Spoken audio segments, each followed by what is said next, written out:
कार्यक्रम के चेयरपर्सन दास जी, अभी जिनको आप सुन रहे थे डॉक्टर शर्मा जी, डॉक्टर पुंजे जी, नरेश जी, जर्मनी से आई हमारी दासी जी और सभी विद्वत्तजन और छात्र। अभी आप डॉक्टर शर्मा जी को सुन रहे थे, तो उनको जब आप सुन रहे थे तो आप मैथमेटिक्स को काव्यात्मक रूप में सुन रहे थे। अभी पिछले साल मेरे व्हाट्सएप पर एक आर्टिकल आया था, वो आर्टिकल मुझसे कहीं खो गया। मैं डॉक्टर शर्मा जी से कहूँगा कि वो आर्टिकल निश्चित रूप से उनके पास होगा। शर्मा जी, वो आर्टिकल निश्चित रूप से आपके पास होगा। उसमें ये सिद्ध किया गया, कोरिलेट किया गया, सारी साइंस और सारी रिसर्च कोरिलेशन पर चलती है। तो उस आर्टिकल में ये था कि मैथमेटिक्स, म्यूजिक और संस्कृत, इन तीनों का जबरदस्त कोरिलेशन। जिसको मैथ आएगा उसको म्यूजिक आएगा, जिसका अभी डॉक्टर मंजुल भार्गव जी का आप उदाहरण दे रहे थे, और जिसको म्यूजिक आएगा उसको संस्कृत आएगी। तो वो आर्टिकल कहीं डॉक्टर शर्मा जी मिले तो आप DS तोमर जी को भेजिएगा। दूसरा, आप उनका देख रहे थे कि काव्यात्मक में, तो भारत में जो मैथ पढ़ाया जाता था, क्योंकि आज के दो विषय हैं, आज तो इंडिजीनियस टेक्नोलॉजी, तो भारत में जो मैथ पढ़ाया जाता था उस पर मुझे एक किताब कहीं दिखाई दी थी किसी लाइब्रेरी में। वो किताब मुझे मिली नहीं, क्योंकि मैथ मेरा विषय नहीं और मैं दूसरे कामों में रहने के कारण उसको पढ़ भी नहीं पाया।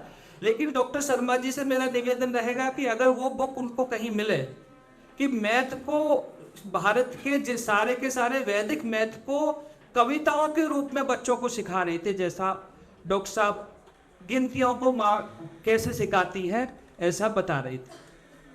डॉक्टर साहब ने दो तीन बातें बड़ी महत्वपूर्ण कही। एक बात तो ये कि ये सारे अंक यहीं से गए, तो आप ठीक है, सारे अंक यहीं से गए, यहाँ से मिडिल ईस्ट में गए, तो मिडिल ईस्ट में इन सारे अंकों को 1 से लेकर 9 तक हिंदसा कहा जाता है। और इंग्लिश में जो भी इनका आप देखते हैं, इंग्लिश के जो भी नंबर्स है वो सारे के सारे संस्कृत से गए। दूसरा, सारी की सारी साइंस और टेक्नोलॉजी का जो बेस है, जीरो और दशमलव, जिस जीरो की शून्य की बात कर रहे थे, और जब आप शून्य की बात कर रहे थे तो मुझे याद आ रहा था कि मेरे बात तो दास ही बोलेंगे। और दुनिया में एक नैरेटिव चलता है। नैरेटिव क्या है कि भारत को दुनिया से, पश्चिम से विज्ञान सीखना है और दुनिया को भारत से अध्यात्म सीखना है। तो अभी आपने एक वैज्ञानिक को सुना और मेरे बाद एक आध्यात्मिक पुरुष को सुनेंगे, तो ये एक नैरेटिव है और ये एक गलत नैरेटिव है कि हम दुनिया से विज्ञान सीखेंगे, दुनिया हमसे अध्यात्म सीखे। ये एक लेन देन वाली बात है कि भाई हम तुमसे ये ले रहे थे, तुमसे हम इसके बदले में ये दो। तो आज का जो दिन है, जिस महापुरुष के नाम पर, रमन जी के नाम पर, तो रमन जी के नाम पर आपको बहुत सारे वक्ता बोलेंगे, लेकिन 2-3 बातें रमन जी की जो उल्लेखनीय है। एक तो यह है कि भाई बहुत कम उम्र में उन्होंने 12th किया, बहुत कम उम्र में BA MA किया। उस समय शायद BSc MSc नहीं बोला जाता था। पुराने गाने अगर सुनेंगे तो मैं छोटा था, एक पुराना गाना सुनना था, एक लड़की कह रही थी उस गाने में कि साइंस पढ़ के MA किया, BA किया। तो मैंने पूछा था कि साइंस पढ़ के BA कैसे होता था। उस समय डिग्री BA MA ही होती थी, चाहे सब्जेक्ट कोई भी हो। तो बहुत कम उम्र में किया और 19 साल की उम्र में IFS पास किया। और वो IFS आज अकाउंट सर्विस कहा जाता है, IAS। और प्रोफेसर हुए थे, 10 साल प्रोफेसर है, लेकिन बाद में प्रोफेसरशिप छोड़कर रॉयल सोसाइटी अटेंड कर। और उसके बाद में उनको, वो गए हैं रॉयल सोसाइटी के प्रोग्राम में। जब वहां से वापस आ रहे हैं तो समुद्र में बैठे, तो जावेद अख्तर ने गाना लिखा, कौन सी पिक्चर का मुझे याद नहीं, पानी नीला नीला क्यों, आसमान नीला नीला क्यों, पानी गीला गीला क्यों, धरती गोल गोल क्यों, सिल्क नरम नरम क्यों, सूरज गरम गरम क्यों। तो रमन जी की जो खोज है वो इसी पर है।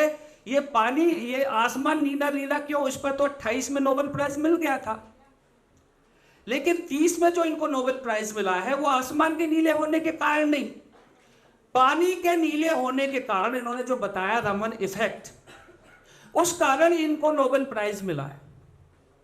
और वास्तव में वो ये जो नीले पर ये जो रोशनी पर रिसर्च कर रहे, वास्तव में इनका सब्जेक्ट रोशनी नहीं था, इनके पिताजी म्यूजिशियन थे। जैसा आप देखो म्यूजिकल उसमें डॉक्टर शर्मा जी ने अपना भाषण प्रस्तुत किया है, तो इसलिए इनका जो विषय था ध्वनि था, लेकिन नोबेल प्राइज इनको रोशनी में मिला।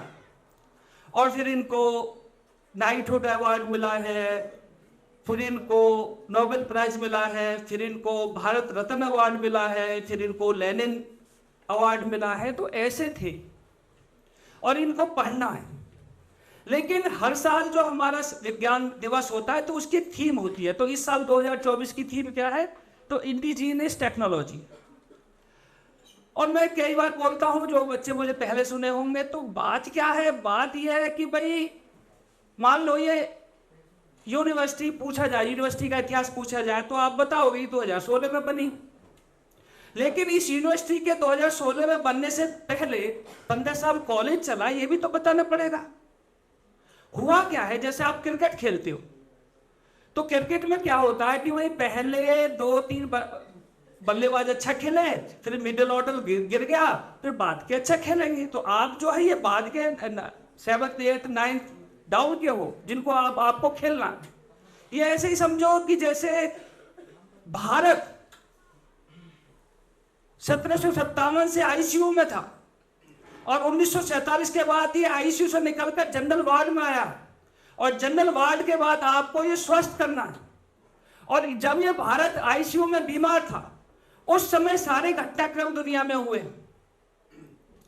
दुनिया ने कपड़ा बनाना 1780 में सीखा, दुनिया ने लोहा बनाना 1813 में लोहे बनाने की फैक्ट्री लगी है। अभी मैथमेटिक्स का चल रहा था, और इस समय दुनिया में नंबर 1 अगर मैथमेटिक्स का कंट्री माना जाए तो हमारी एक बहन आई हुई है जर्मनी से। जर्मनी में दुनिया का सबसे अच्छी साइंस एंड टेक्नोलॉजी इस समय है, मैं जैसा मानता हूं। और उस साइंस एंड टेक्नोलॉजी का कारण मैथमेटिक्स है। और जो लोग ये कहते हैं कि हम उनसे विज्ञान सीखें, तो भारत को ही समझना जरूरी है। 1822 का सर्वे है, और उससे पहले 1711 में एक किताब लिखी गई है, उसमें लिखा गया है कि भारत में 36 टाइप की इंडस्ट्रीज है, 36 टाइप की फैक्ट्रीज है।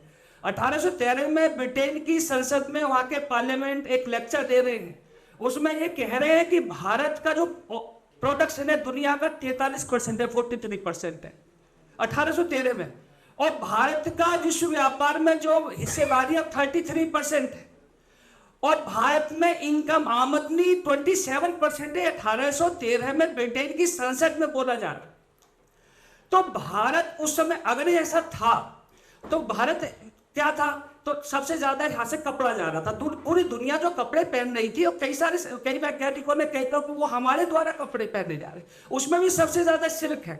अभी आजकल आप एक गाना सुनते हो, 52 गज का दामन पहन मटक के चालूंगी, तो 52 गज में कितना वेट होता होगा अगर कॉटन के पहनेंगे? तो 52 गज में जो वेट होता है वो 52 रत्ती होता था। माने 1 गज जो हमारा सिल्क था, उसमें जो वेट था 1 रत्ती था। तो 52 गज का दामन 52 रत्ती का था। और अभी आगरा में औरंगजेब जब राजा था, तो वहां पर एक गीत पुराना हमारा फोक सॉन्ग है, उसमें यह कि ढाका से बांस की नाली में मलमल लाई गई, उस मलमल को औरंगजेब की बेटी ने बुलाया गया, उस औरंगजेब की बेटी ने उस मलमल की 4 तह पहनकर कमीज सिलवाई, और कमीज सिलवाकर जब वो शहजादी दरबार में आई, तो बाद में औरंगजेब ने बेटी धमकाई। इतना महंगा कपड़ा होता था। उसके बाद लोहा देते थे।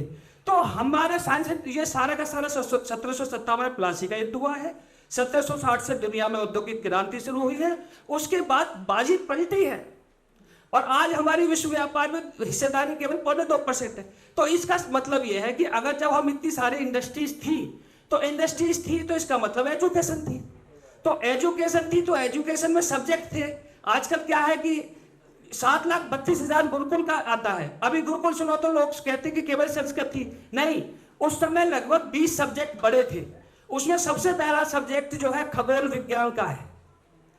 अब खगोल विज्ञान, आपको एक पुराना गाना आपने सुना है, सूरज को धरती चूमे, धरती को चंद्रमा, पानी से मीन जैसे प्यासी हर आत्मा। तो ये जो धरती गोल बताने वाला गैलीलियो है, उसको तो उन्होंने फांसी दी थी। और हमने ये जो कहा था कि सूरज के चारों तरफ पृथ्वी घूमती है, जिसको आर्यभट्ट की बात आई थी, और सर ने भी कहा था कि 500 ईसा पूर्व में जो है इसका शून्य का आविष्कार हुआ था। नहीं, बहुत पहले हुआ था, वो लंबी बात पे बाद में बताऊंगा। तो कोपरनिकस को तो इन्होंने जेल में डाला था। और उससे पहले कोपरनिकस से भी जो पहले ब्रूनो था, जो पूरा बता रहा था, आपने हनुमान चालीसा में पढ़ते ना, युग सहस्र योजन पर भानु लील्योताय मधुर फल जानू। तो उसको आर्यभट्ट ने जो बताया था, और ये तो 500 साल पहले तुलसीदास जी ने लिखा है, युग सहस्र योजन पर भानु। उससे भी 500 साल पहले आर्यभट्ट हुए हैं, और आर्यभट्ट से भी हजारों साल पहले यजुर्वेद में इसका वर्णन है। तो आज जो नासा कहता है कि पृथ्वी से सूरज की दूरी कितनी है, तो 18,96,00,000 किलोमीटर है। तो वही युग सहस्र योजन पर भानु है। तो साइंस एंड टेक्नोलॉजी में हम बहुत आगे थे, प्रोडक्शन में हम बहुत आगे थे। उस आत्मविश्वास की जरूरत है कि भारत बीमार था, इसलिए सारी चीजें भूल गई, और भारत फिर से खड़ा होगा, बाजी फिर से पलटेगी। साइंस एंड टेक्नोलॉजी के ज्ञाता, साइंस एंड टेक्नोलॉजी भारत में ही थी। 0 जितने भी मैथमेटिक्स का आविष्कार भारत में हुआ था, सारे सब्जेक्ट भारत में पढ़ाए जाते थे। इस आत्मविश्वास को जगाने के लिए ये आज का कार्यक्रम है। अपना आत्मविश्वास जगाना है। तो मैं आरपी शर्मा जी ने बहुत अच्छा, मुझे बड़ा इंटरेस्ट आ रहा था उनको सुनने में, और इसके बाद में जो अध्यात्म दास जी बोलेंगे उनको सुनना है। तो मैं आपके और दास जी के बीच में ज्यादा समय रहना नहीं चाहता। आपने मुझे गंभीरता से सुना, आपका बहुत बहुत धन्यवाद। भारत माता की जय।